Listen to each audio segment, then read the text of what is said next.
Hello friends and welcome. I'm Sarah Liz and I'm back with another Quick Card Monday because on Mondays I don't have time to use my brain. I'm exhausted. I've been at work all day. So I come home and I use card sketches and whatever looks good on my desk.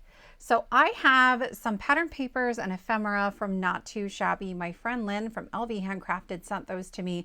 And I tell you what, they took the scenic tour of the United States. I think they took 2 months to get here.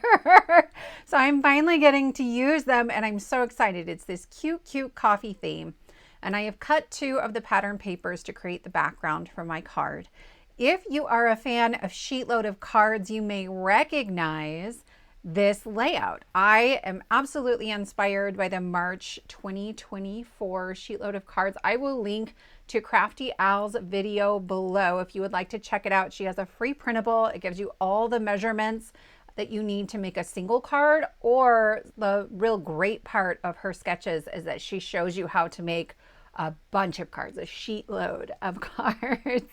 And I am just kind of playing off of that. So the first 2 pieces went down according to this sketch.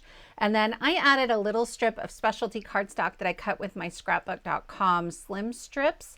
And then here I am using one of my favorite die sets. It's the Fluted Classics rectangles from Spellbinders for my center rectangles. And I love the little detail that that gives to it. I'm going to use the Caffeinated emergency card kit for my sentiment on this one. And it says, I must espresso my thanks.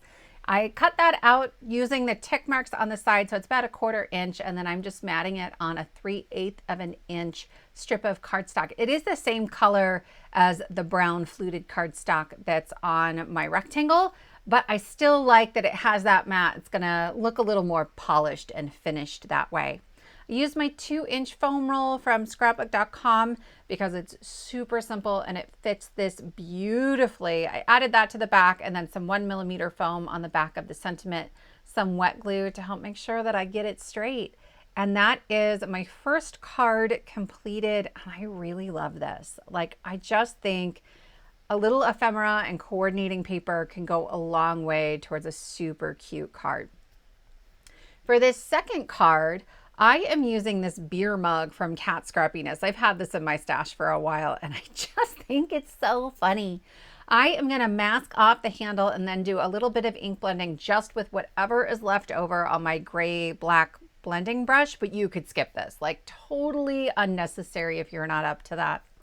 I also want to take a moment to note that the Sheetload of card sketch is really similar to the emergency card sketch from the beginning of March.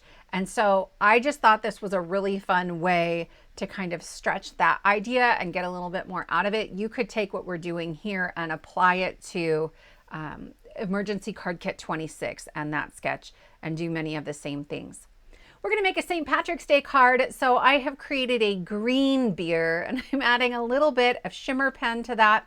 And then I will put all of this together on my card base. I just ink blended straight onto the card base because I knew I was going to cover it up with some pattern paper. I'm starting with an A2 panel of green cardstock. And then I've switched up the measurements a little bit from the Sheetload sketch. We're going to go all the way from the left to the right hand side with this piece. And then we'll cover up again on the edge with a separate pattern paper. I thought it was easier this time to just layer the pattern paper on top of each other instead of trying to get them to match perfectly the width of whatever card base I had. Once again, I'm adding that little strip of cardstock. This one's 1/8 of an inch and I just cut it by hand. And then I'll trim off the excess on the top and the bottom with my scissors. When I go to put that center panel on the card, and again, you could do this for the emergency card as well, I am using this Scalloped slimline set from scrapbook.com and I just cut that out of a scrap. So it's all wonky on the right hand side, not a problem. We're going to use one of the rectangle sentiments. And so the light blue piece is 1.5 by 2.5 inches. And I am going to screw this up like 5 times. I'll show you how I fix it the first time. But I've been doing this a lot lately. Like, things just get put down wrong and then I'm having to tear things apart. So if it's wet glue, a lot of times I can peel it up right away and it's not a problem. But if it's pretty stuck on there, I just stick my little pokey tool under there and sort of wiggle it around until the paper comes loose. Then I flipped over my card base so that I had a little more contrast between the scallop piece and my blue rectangle. And that really helped me to get it kind of straight on there. I'm just gonna stick my scissors underneath this mug because it's gonna cover the top and bottom.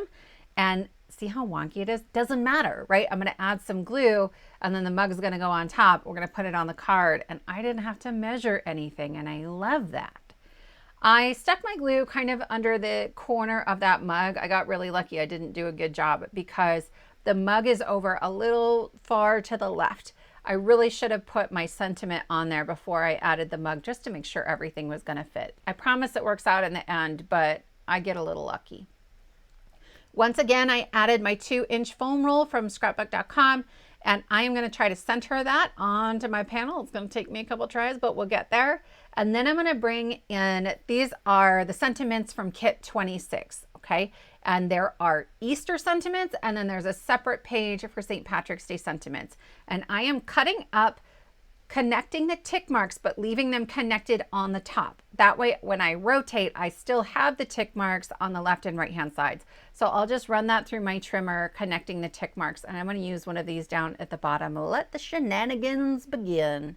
And so here I am, I'm like, ooh, that mug's a little far out there. I stuck my little pokey tool under there, and actually, I didn't lift anything free. It was already not connected. Otherwise, I could have layered the sentiment kind of on top of the mug, but I like tucking that right underneath. I want the same margin on the top, bottom, and left, and you can still see the whole sentiment, so I am good to go. And that finishes up card number 2. I hope you guys have been liking Quick Card Mondays. I would love to know which of these 2 cards is your favorite. I will link below to Crafty Al's video and to all of the supplies that I've used. Thank you so much for spending your time with me, and I will see you next time.